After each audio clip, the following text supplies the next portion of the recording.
ൊക്കെ കടങ്ങൾ വീട്ടാൻ അഷ്റഫുൽ ഖൽഖ് സല്ലല്ലാഹു അലൈഹി വസല്ലം തങ്ങൾ പറഞ്ഞ മാർഗങ്ങൾ സ്വീകരിക്കണം.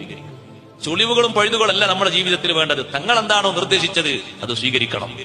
ജുമുഅ നിസ്കാരത്തിന് പോലും പോകാൻ പറ്റാത്ത രീതിയിൽ കടക്കാരൻ തടഞ്ഞു വെച്ചൊരു സ്വഹാബിയാണ് ബഹുമാനപ്പെട്ട സയ്യിദുനാ മുആദ് ബിൻ ജബൽ റളിയല്ലാഹു അൻഹു. ഒരു വെള്ളിയാഴ്ച നിസ്കാരത്തിന് മുആദ് റളിയല്ലാഹു അൻഹു കാണുന്നില്ല. നിസ്കാരം കഴിഞ്ഞിട്ട് നബി സല്ലല്ലാഹു അലൈഹി വസല്ലം വീട്ടിലേക്ക് പോയി. മുആദ് റളിയല്ലാഹു അൻഹു അത്രയും ബന്ധമുള്ള സ്വഹാബിയല്ലേ. ഇന്ന് വെള്ളിയാഴ്ച അല്ലേ, നിങ്ങൾ നിസ്കാരത്തിന് കണ്ടില്ലല്ലോ എന്ന് പറഞ്ഞു. ഞാനിവിടുന്ന് മാറ്റി ഒരുങ്ങി പുറപ്പെട്ട് ഇറങ്ങിയതാ നബിയെ. പക്ഷെ ഒരു യഹൂദിക്ക് കുറച്ച് പൈസ കൊടുക്കാണ്ടായിരുന്നു, കുറച്ച് സ്വർണം കൊടുക്കാണ്ടായിരുന്നു. അത് കൊടുക്കാൻ കഴിയാത്തതുകൊണ്ട് അയാൾ എന്നെ തടഞ്ഞു വെച്ചു, എന്നെ വിട്ടില്ല. ജുമുഅക്ക് വരാൻ എന്നെ വിട്ടില്ല, എന്നെ പിടിച്ചു വെച്ചു. ഇത് പറഞ്ഞ അഷ്റഫുൽ ഖൽഖ് സല്ലല്ലാഹു അലൈഹി വസല്ലം നിങ്ങൾ പറഞ്ഞു, ഭൂമി നിറയെ നിങ്ങൾക്ക് ഒരാൾക്ക് സ്വർണം കൊടുക്കാനുണ്ടെങ്കിലും നിങ്ങൾ പേടിക്കേണ്ടതില്ല. സൂറത്ത് ആലി ഇമ്രാനിലെ 26, 27 ആയത്തുകൾ ഓതിക്കൊടുത്തിട്ട് തങ്ങളത് ചൊല്ലാൻ പറഞ്ഞു എല്ലാ ദിവസവും.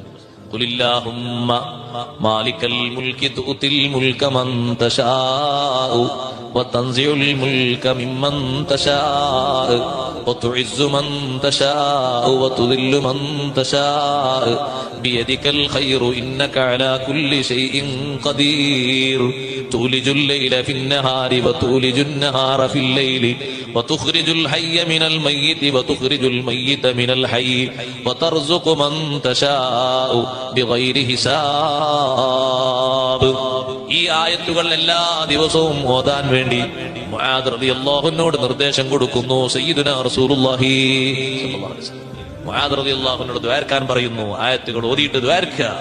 അല്ലാഹുമ്മ ഖ്ലി അന്ന ദൈൻ, അല്ലാഹുമ്മ അഗ്നിനി മിനൽ ഫഖർ, കടം നീ വീട്ടി തരണം, ദാരിദ്ര്യത്തിൽ നിന്ന് മോചനം തരണം, നല്ല ഇസ്സത്ത് തരണം എന്റെ ജീവിതത്തിൽ, ദില്ലത്തിലാക്കരുത് എന്ന ദുആകളൊക്കെ അറബിയിൽ നബി സല്ലല്ലാഹു അലൈഹി വസല്ലം പഠിപ്പിച്ചു കൊടുക്കുകയാണ്.